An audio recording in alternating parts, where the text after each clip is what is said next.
nongeye kubasuhuza ndabifuriza kugira ibihe byiza nshuti bakunze wa Primo Media Rwanda. Nahe makuru agezweho, abadepite bagize umuryango umwe bw'uburayi basabiye ibihano barimo General Ruvusha na Karusisi. Urukiko rwemeje ko Musenyeri Dr Mugisha Samuel afungwa iminsi 30 y'agateganyo. Aimable Karasira yasubiye mu rukiko, umwunganira avuga ko ari mu rubanza nk'urwa Bushombe na Kankwanzi. M23 yashinje ingabo za Kongo kwicira abasivili 10 mu gitero cya Suko 25. Naho President Lorenzo Wangora yasabye Tshisekedi kurenga umurongo utukura yihaye. President Ramaphosa wa Afrika y'Epfo we yasabwe ibisobanuro ku zindi ngabo yohereje muri Kongo. Sudani igiye kwakira ibirindiro by'ingabo z'Uburusiya zirwanira mu mazi. Ngizo zimwe mu ngingo z'ingenzi zigize amakuru mugiye kugezwaho nanjye Jean de Dieu Kanijabo yanone ku itariki ya 14 z'ukwa kabiri kwa 2025 mu kanya turayarambura. Ntibikiri ngombwa ko mukoresha ibiti cyangwa imbaho mwonona ibidukikije mu kubaka, gutera amarangi no gukora finissage y'inzu. Top Paint Company Limited bafitiye ibikwa bigezweho cyangwa scaffolding byifashishwa mu bwubatsi hakorwa isuku ku nyubako z'imiturirwa. Ku giciro kibereye buri wese ushobora kugura cyangwa gukodesha ibibikwa kandi tukabikugezaho aho bibereye hose. Abadafite umwanya wo kwigira ku ruganda mu Bushinwa n'ahandi, namwe mwadutuma tukabagirayo. Tubafitiye amarangi y'ubwoko bwose, yaba yo mu nzu ndetse no hanze, ashobora guhangana n'izuba n'imvura. Abakeneye ubujyanama ku marangi namwe twabafasha kubagira inama. Dukorera kwa Rwahama ku muhanda w'amabuye imbere neza station ya Hoza Limelez. Ku bindi bisobanuro mwaduhamagara kuri 0788 62 72 39 na 0788 39 mu ivuriro Everlife nahivurije umwijima, mpivuriza n'iby'amabanga y'abashakanye, bankoraho riraka n'abahanga pe. Nyuma yo kugira ikibazo cy'imisemburo mike bandangiye ivuriro Everlife, ndarigana baramfasha, icyo kibazo kirakemuka. Nyuma naje kujyana n'umubyeyi wanjye afite ikibazo cya hypertension, ubu ngubu n'umuziba. Nashishikariza abantu bafite ibibazo by'imisemburo bigatuma batabyara, bigatuma imihango yabo itaza neza nk'uko bikwiye, kuba mwagana ivuriro Everlife bakabafasha. Murakoze cyane. Ivuriro Everlife rikorera Nyabugogo rimaze kuba ubukombe mu Rwanda no hanze yarwo mu kuvura indwara bakoresheje imiti y'ibimera kandi itunganyijwe neza mu buryo bw'ibinini, poudre cyangwa liquide. Hari abadogiteri batandukanye bagufasha kandi kiza nuko aho waba uherereye hose ku isi imiti yakugeraho, cyane ko bakorana na DHL. Mu ndwara bavura twavugamo nk'iz'imyororokere zose, kurangiza vuba no kubura ubushake, indwara zifata abadamu zose, igwingira ry'igitsina, indwara nk'umwijima, diabete, amara, igifu, asima. Abifuza kuva ku biyobyabwenge nabo barabafasha.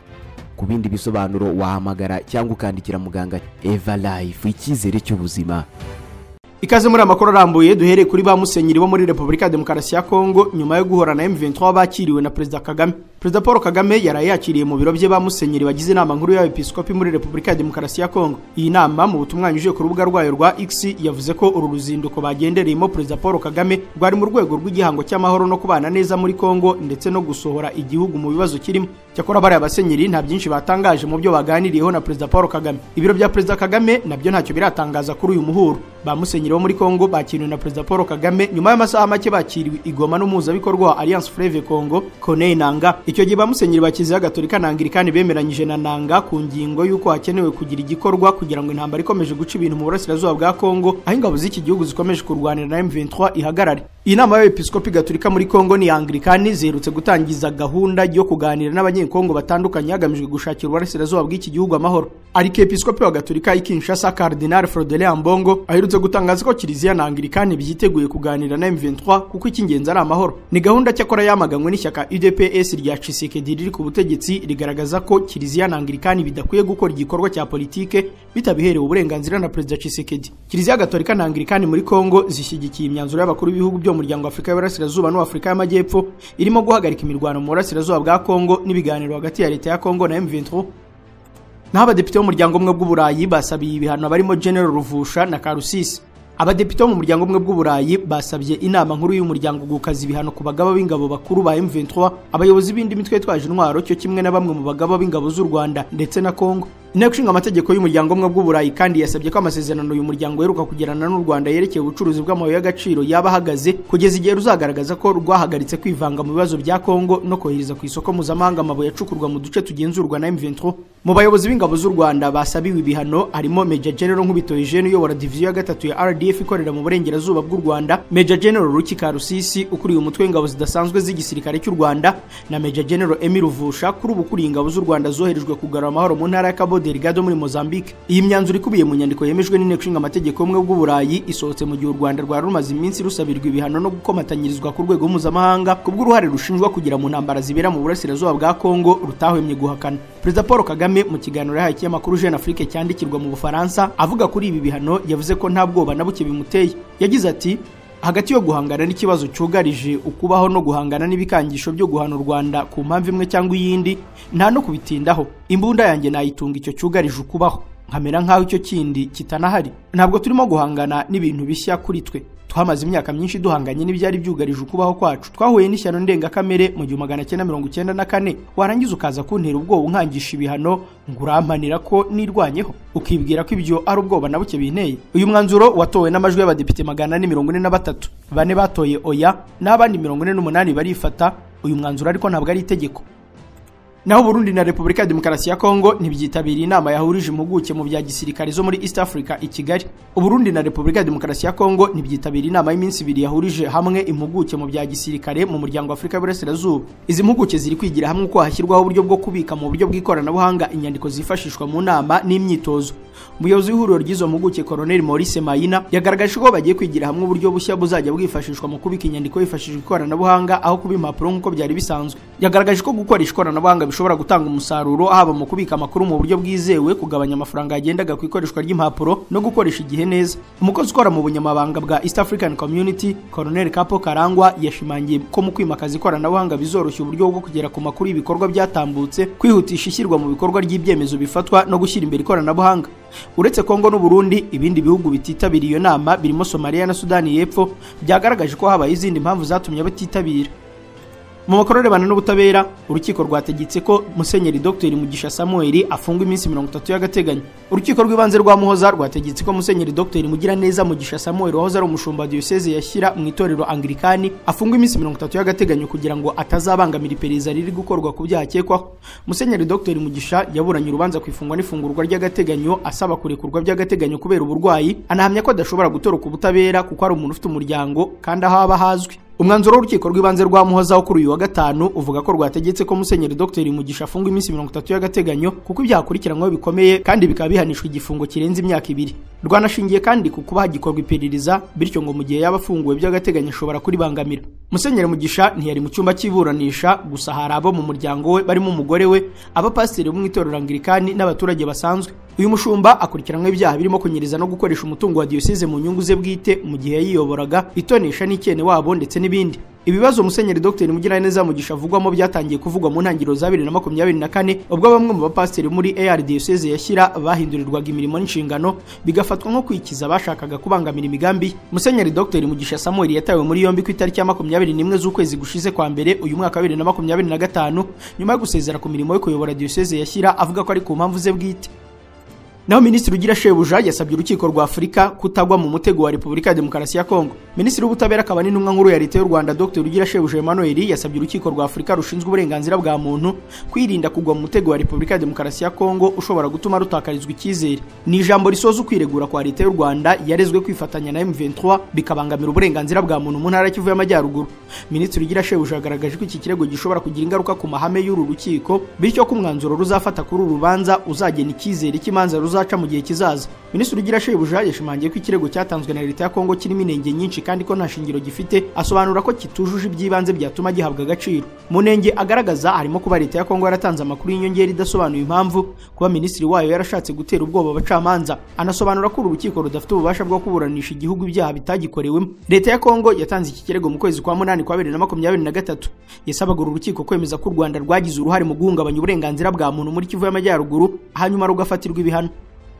Makuru y'ubutabera kandi Karasira Aimable yasubiye mu rukiko, umwunganira avuga ko ari mu rubanza nk'urwa Bushombe na Kankwanzi. Urukiko rukuru urugereko ruburanisha ibyaha mpuzamahanga n'ibyambukiranya imipaka ruri Nyanza mu majyepfo y'u Rwanda rwongeye kumva ubwiregure bwa Karasira uzaramba Aimable wakomeje guhakana ibyaregwa byose. Karasira wari ufite gahunda yo kwiregura ku byaha aregwa iminsi 2 ikurikiranyije yongeye guhakana ibyaha byose aregwa. Akurikiranwe ibyaha bitandatu birimo guhakana jenoside yakorewe abatutsi, guhishingiro jenoside, gukurura amacakubiri no gutangaza amakuru y'ibihuha, iyeza ndonye no kudasobanura inkomoko y'umutungo muri ibyo ibyiganje bikekwa ko yabikoze yifashishije ikoranabuhanga ku muyoboro wa YouTube mu bihe bitandukanye. Ku cyaha cyo guhishingiro jenoside uregwa yanenze ubushinjacyaha ko bwafashe ijambo rimwe mu kiganiro kirekire bukaba ari byo bwita icyaha. Abunganira Karasira bagaragaje ko ibimenyetso ubushinjacyaha butanga bidakurikije amategeko ndetse amashusho yakuwe ku muyoboro wa YouTube ngo yahawe ibisobanuro mu buryo uruhande rw'uregwa rutemera. Maître Bikotwa Brice wunganira Karasira ati ibyavuzwe n'ubushinjacyaha dusanga bitandukanye nuko amashusho bigaragaza. Twumva ko uko bivuzwe mu mashusho ubushinjacyaha bugomba kubizana n'ibimenyetso nkuko byavuzwe n'uregwa. Karasira ahakana ko atigeze ayishingiro jenoside kuko ngo kubikora byabivuze ko ayishyigikiye kandi nawe yaramutwaye abe. Yakomeje ashimangira ko ibyo yabaga avuga mu biganiro bitandukanye haba ku Murabyo Online TV n'Umubavu TV yasubiragamo ibyavuzwe n'abandi haba mu nyandiko n'ahandi kandi ko batabihaniwe. Yavuze ko mu byo yavuze hari ibyanditse mu bitabo bitandukanye birimo ikiswe itegurwa n'ishyirwa mu bikorwa rya jenoside yakorewe abatutsi mu bice bimwe na bimwe by'u Rwanda ndetse n'icyanditswe na Romeo Dallaire yise Je serai la main du diable. Ubushinjacyaha bwagaragaje ko butishimiye ibyo Karasira Aimable yakoraga mu rukiko byo gusoma mu bitabo bitandukanye ibyo babona nko kunaniza abantu mu rukiko. Ku cyaha cyo gukurura amacakubiri muri rubanda nacyo Karasira yagihakanye, abamwunganira bavuga ko ntaho umukiriya wabo yumvikanye abikora. Karasira yavuze ko ubushinjacyaha bumuhimbira ko ngo yavuze ngo Umugabekazi Kanjogera yahagurukiraga ku mpinja z'abahutu ndetse ngo impunzi z'abatutsi zo mu 1959 zahunze kubera kwanga kwambarira incocero aho bambariye inkindi. Yasabye ko icyo cyaha yagihanagurwa. Gusa umushinjacyaha nawe yavuze ko yabonye ko kuri icyo cyaha nta bimenyetso bigaragara. Iburanisha ryasubitswe Karasira atireguye ku byaha byose aregwa kuko hari byo atabashije kuganiraho n'abamwunganira mu mategeko bitewe n'uko umwanya wo gukoresha mudasobwa afungiye wabaye muto. Byari biteganyijwe ko iburanisha rizakomeza ku itariki ya 24 z'uku kwa kabiri ariko urubanza rwimuriwe ku itariki ya 2 z'ukwa 4 2025. Naho mu karere ka Gasabo urukiko rwaburanishije umwana w'umukozi w'ishundi w'imyaka 2 yareraga. Urwisumbuye rwa Gasabo rwaburanishije urubanza ruregwamo umwana w'umukozi ufite imyaka 15 y'amavuko wishe umwana muto w'imyaka 2 wo mu rugo yakoragamo amuhoye ko yiyanduje. Byabaye ku itariki ya 8 z'ukwa 12 ku mwaka ushize ubwo umwana w'umuhungu yanigaga umwana bakoresha be bari bamusigiye bimuviramo urupfu nk'uko bitangazwa n'ubushinjacyaha bukuru. Uregwa yemera icyaha agasobanura ko uwo mwana yiyanduje biramubabaza aramufata aramuniga amuhirika ku buriri. Nyina w'uwo mwana aje asanga umwana afite akuka gake amujyana kwa muganga amugezayo yamaze gupfa. Nyuma yo kumva ikirego cy'ubushinjacyaha n'ibisobanuro by'uregwa urukiko rwapfundikiye iburanisha ruvuga ko urubanza ruzasomwa ku itariki ya 27 z'uku kwa kabiri. Icyaha cy'ubwicanyi buturutse ku bushake akurikiranyweho giteganywa kandi kiganishwa ingingo y'107 y'itegeko rya 2018 riteganya ibyaha n'ibihano muri rusange. Iteganya ko aramutse hamwe n'iki cyaha yahanishwa igifungo cya burundu. Naho mu karere ka Huye urubanza rwa Gitifu ushinjwa ruswa y'ibihumbi 300 rwasubitswe. Urubanza rwahoze ari umunyamabanga nshingwabikorwa w'umurenge wa Mugombwa mu karere ka Gisagara Bigwi Alain Laurent ukekwaho kwakira indonke y'ibihumbi 300 rwasubitswe. Uru rubanza rwagombaga kuburanishwa mu mizi ku munsi w'ejo mu rukiko rwisumbuye rwa Huye. Ubushinjacyaha burega Bigwi kwakira indonke y'ibihumbi 300 icyaha bikekwa ko yakoze ku itariki ya 26 z'ukwa 8 2023. Uyoboye inteko iburanisha yasobanuye ko uru rubanza baruzanye muri iki cyumweru kuko ngo cyahariwe kurwanya ruswa. Mu gutangira ubushinjacyaha bwahise busaba ko urubanza rusubikwa kuko hari ibimenyetso bugikusanya kandi ko n'umushinjacyaha akoze dosiye adahari. Uwunganira Bigwi yavuze ko impamvu z'ubushinjacyaha zo gusubika urubanza zitumvikana kuko bwaregeye urukiko buvuga ko bufite ibimenyetso byose bimushinja. Bigwi yasabye ijambo avuga ko bitumvikana uburyo hari ibimenyetso bigikusanywa kandi yarafunzwe abwirwa ko hari ibimenyetso bimushinja. Asaba urukiko gushishoza rugafata umwanzuro uboneye wo kwihutisha iburanisha kugira ngo abone ubutabera ku gihe. Urukiko rumaze kumva impande zombi rwavuze ko impamvu yo kujya gushaka ibimenyetso yatanzwe n'ubushinjacyaha nta shingiro ifite. Gusa rwongera ko impande zombi zikwiye kwemererwa kuburana ari uko ziteguye. Rwavuze ko umushinjacyaha wateguye dosiye adahari bityo ko urubanza rusubitswe rwimurirwa ku itariki ya 25 z'uku kwa mbere isaa 3 z'igitondo. Bigwi Laurent Alain yatawe muri yombi ku itariki ya 5 z'ukwa 11 2024 akurikiranyweho icyaha cyo kwaka no kwakira indonke. Afungiye mu igororo rya Huye riri ku Karubanda kuko yakatiwe gufunga iminsi 30 y'agateganyo ku itariki ya 16 z'ukwa 12 ku mwaka ushize. Icyemezo yajuririye ariko kigumishwaho n'urukiko rwisumbuye rwa Huye ku itariki ya 6 z'ukwa mbere k'uyu mwaka. Mu kanya aya makuru turayakomereza kuyavugwa hanze y'u Rwanda. Umuntu uzakugira inama ku birebana no kugura imodoka cyangwa kwita ku modoka yawe ariko mu byo akubwira byose ntiwumvemo izina Auto Korea Maintenance Limited, inama ye ntuzayemere. Abantu mufite imodoka za Kia na Hyundai ndetse n'izindi modoka zigezweho, murinde imodoka zanyu kwangirika kwa hato na hato, muzijyane muri Auto Korea Maintenance Limited. Bagufasha kubungabunga ikinyabiziga cyawe ukagitunga kitakurushya, bakazana gufasha kukigurisha igihe ubikeneye kandi udahangitse ugihaye nawe akagitunga yishimye. Aba n'abahanga bakaba n'inzobere bakagira n'uburambe mu kubungabunga izi modoka no gusana izamaze kwangirika cyane cyane motori zazo na boîte de vitesse. Bagusuzumira imodoka mu ikoranabuhanga rigezweho ritanga icyizere cyayo cy'igihe kirekire. Bakoresha ibikoresho byabugenewe bifasha mu kubungabunga imodoka yawe. Bafite ama additives na prolines n'amavuta meza yabugenewe akoreshwa mu kurinda sisiteme z'imodoka kwangirika bituma izi modoka zirushaho kuramba. Bafite uburambe ku buryo uwabagannye hakiri kare arushaho gukunda imodoka za Kia na Hyundai. Muri iki gihe kandi muri Auto Korea Maintenance Limited bafite gahunda y'ubujyanama ku bifuza kugura imodoka ndetse no ku bamaze kuzigura. Hari kandi na programme ya automotive training ku bifuza kuba inararibonye mu by'ibinyabiziga bikoranye ikoranabuhanga rijyanye n'igihe. Ibi babigufasha mugahinduka inzobere mu by'izi modoka mu gihe gito. Ni mubagane bakorera igikondo iruhande rwa Kiliziya Gatolika. Wanabahamagara kuri 07 86 20 60 54. Mwirinda abamamyi na barupigapiga babangiriza kubera ko Auto Korea Maintenance Limited ni inzobere zize zikaminuza kandi zifite uburambe mu kwita ku modoka zanyu.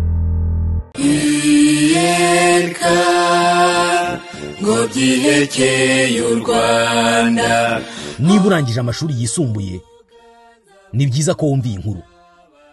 Minisiteri y'Uburezi ibara abanyarwanda 74,509 barangije amasomo y'icyiciro cya kabiri cya kaminuza bize muri kaminuza zigenga hano mu Rwanda hagati y'umwaka wa 2016 n'2022.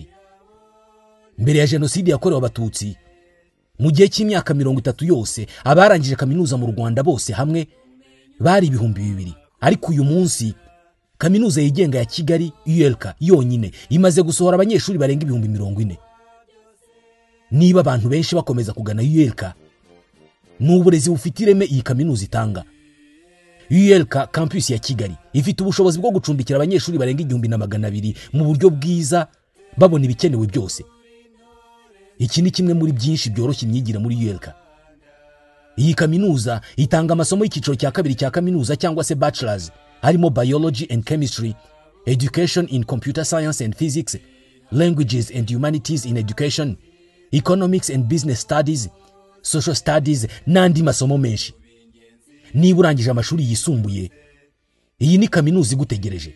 ULK itanga amasomo y'icyiciro cya gatatu cya kaminuza cyangwa se masters mu mashami nka business administration, MBA, master of finance, master of accounting, master of science in economics, master of governance, master of development studies, master of law in public international law, master of international economics and business law, master of science in internet system.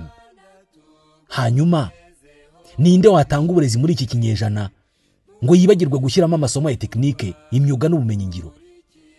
Uwo ntabwo ari ULK. Niyo mpamvu iyi kaminuza ifite ULK Polytechnic Institute itanga amasomo arimo electrical technology, electronics and telecommunication technology, construction technology na land surveying engineering. Na amasomo urangiza uhita ujya mu kazi. ULK ifite campus ya Kigali ariyo cyicaro gikuru ndetse na campus ya Gisenyi. Amasomo atangwa ku manywa, ku mugoroba no mu mpera z'icyumweru cyangwa se weekend program.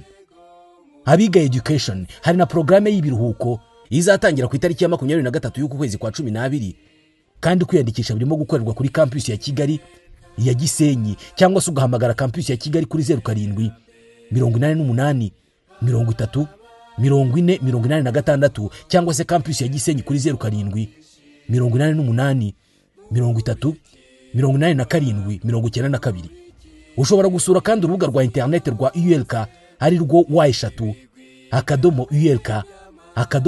y3.ulk.ac.raw. Icyiciro kizatangira mu kwa mbere cyangwa se January intake. Amasomo azatangira ku itariki ya 6 y'ukwezi kwa mbere mu mwaka wa 2025. Amahitamo y'ahazaza hawe akorerwa muri ULK.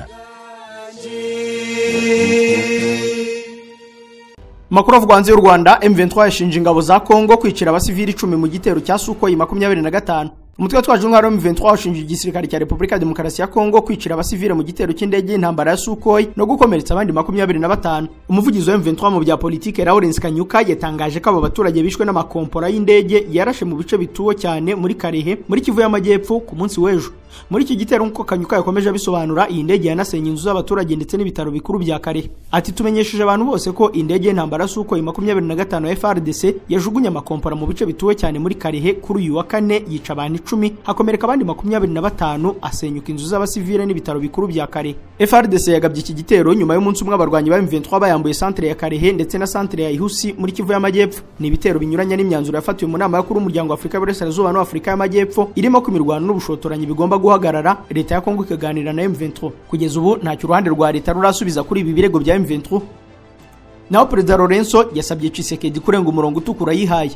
Perezida Joao Lorenzo wa Angola yagaragaje ko Repubulika ya Demokarasi ya Kongo igomba kujya mu mishyikirano na M23 kugira ngo amahoro agaruke mu burasirazuba bwa kiriya gihugu. Hari mu kiganiro Perezida wa Angola yagiranye n'ikinyamakuru Jeune Afrique. Repubulika ya Demokarasi ya Kongo imaze igihe yarinangiye kujya mu mishyikirano na M23 yakunze kuyisaba ko baganira, ndetse mu kwezi gushize ubwo Perezida Tshisekedi yari kumwe n'abadiplomate bahagarara ibihugu byabo bitandukanye Kinshasa, yeruye ko kujya mu mishyikirano na M23 byabara kurenga umurongo utukura. Perezida Joao Lorenzo agendeye ku mateka Angola yanyuzemo mu myaka yashize ubwo muri iki gihugu habaga intambara ya gisivile yamaze imyaka myinshi, yagaragaje ko imishyikirano ariyo yafasha Kongo kuva mu makimbirane irimo, ndetse n'abayobozi b'iki gihugu bakaba babizi. Ati abayobozi ba Kongo barabizi ko hakenewe kuganira n'impande zose zirimo na M23, ndetse bitwana bibwiye Perezida Tshisekedi tugendeye ku rugero rwacu bwacu. Nkuko mubiza Angola yabaye mu ntambara ya gisivile yamaze igihe kirekire, kugira ngo irangire byabaye ngombwa ko tuganiriza buri wese. Perezida Lorenzo yavuze ko icyo gihe byanabaye ngombwa ko Angola igirana ibiganiro n'ingabo z'abazungu za Afurika y'Epfo zari ku butaka bwayo mu mishyikirano yari iyobowe na Leta Zunze za Amerika isigasinywa amasezerano y'amahoro yashyizweho umukono mu 1988. Ntabwo ari Lorenzo wenyine usaba Tshisekedi kujya mu mishyikirano ya M23, kuko East Africa na SADC na Kiliziya Gatolika muri Kongo nabo baheruka kubimusaba nyuma y'uko M23 yamaze kwigarurira Goma. Ni Tshisekedi yigeze kurahira ko adashobora kuganira na rimwe n'uriya mutwe kabone niyo wakigarurira umujyi wa Kinshasa ukagera no ku muryango w'ahatuye. Tukira muri Repubulika ya Demokarasi ya Kongo, abasirikare 90 b'iki gihugu bafunzwe bazira gutoroka urugamba.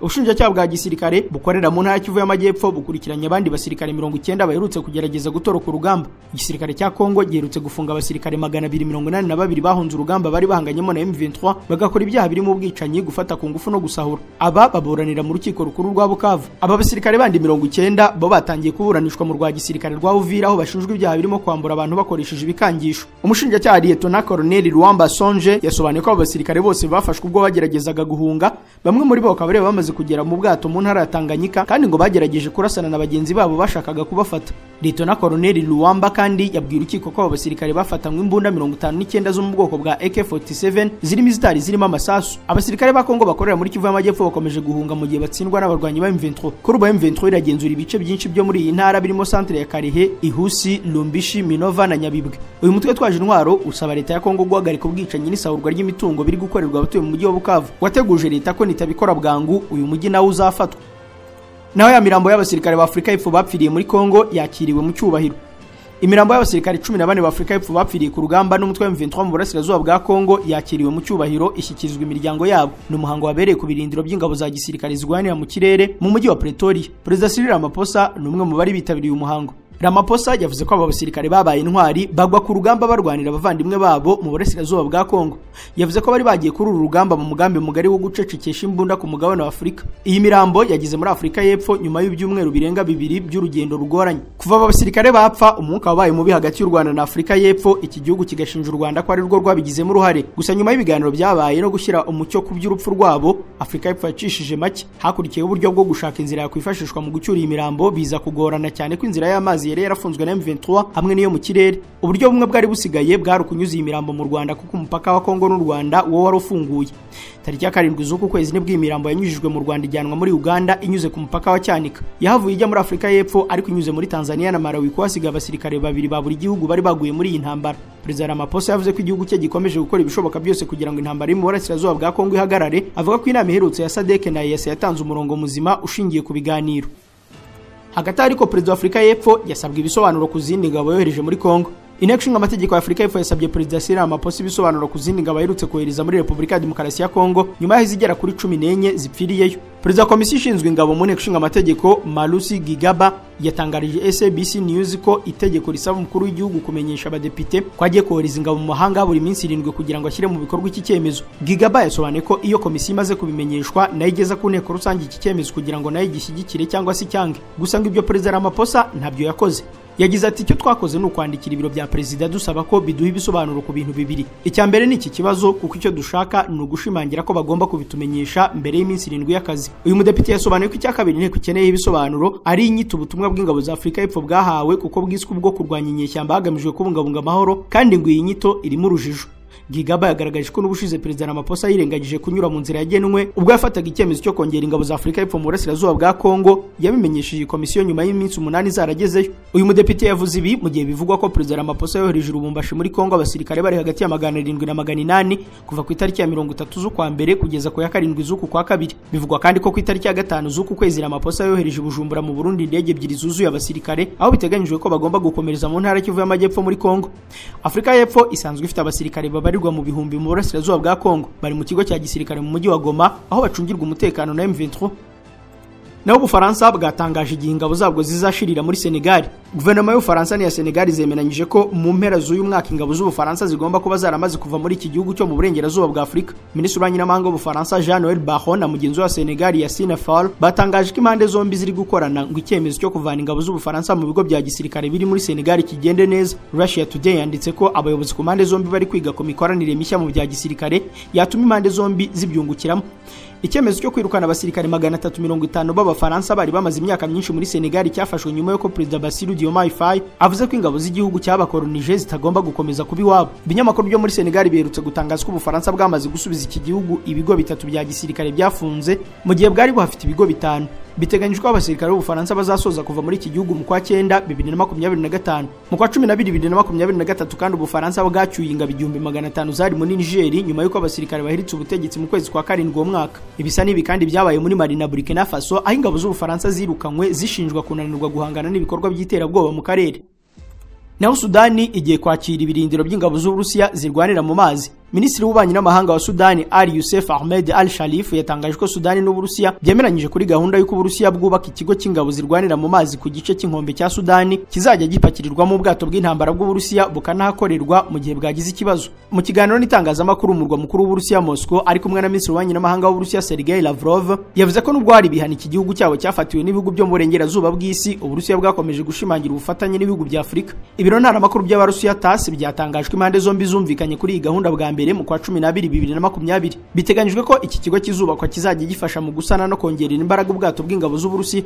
Iki kigo kizakira abasirikare bari hagati ya 300 na 400, kikazajya kandi cyakira ubwato burenze 4 icyarimwe. Nyuma y'ikiganiro Lavrov yongeye gushimangira ko Uburusiya bushyigikiye ko imirwano muri Sudani hagarara vuba, hakabaho ibiganiro bihuriyeho hagati y'ingabo za leta ya Sudani n'umutwe twaje intwaro wa Rapid Support Forces kandi bikaba amahanga atabyivanzemo. Sudani iteganya gusinyana amasezerano n'ibigo by'Uburusiya ku mishinga y'inganda, ubucuruzi n'ubucukuzi bwa peteroli by'umwihariko mu mariba 20 ya peteroli ari mu bice bitarimo intambara. Ni mu gihe sosiyete zo mu Burusiya zicukura peteroli na gaze zirimo Rosneft na Gazprom zahawe uduce 22 two gucukuramo. Sudani ibona aya masezerano nk'amahirwe yo gushimangira umutekano wayo no kuzahura ubukungu bwashegeshwe n'intambara. Bakunzi wa Primo Media Rwanda, inkuru ya Sudani igiye kwakira ibirindiro by'ingabo z'Uburusiya zirwanira mu mazi niyo dusoreje amakuru ari kugarukwaho. Reka mbashimire kwa mwarimu yakurikiye, mbararikire gukomeza kureba ibindi biganiro bikuru urubuga. Mugira amahoro.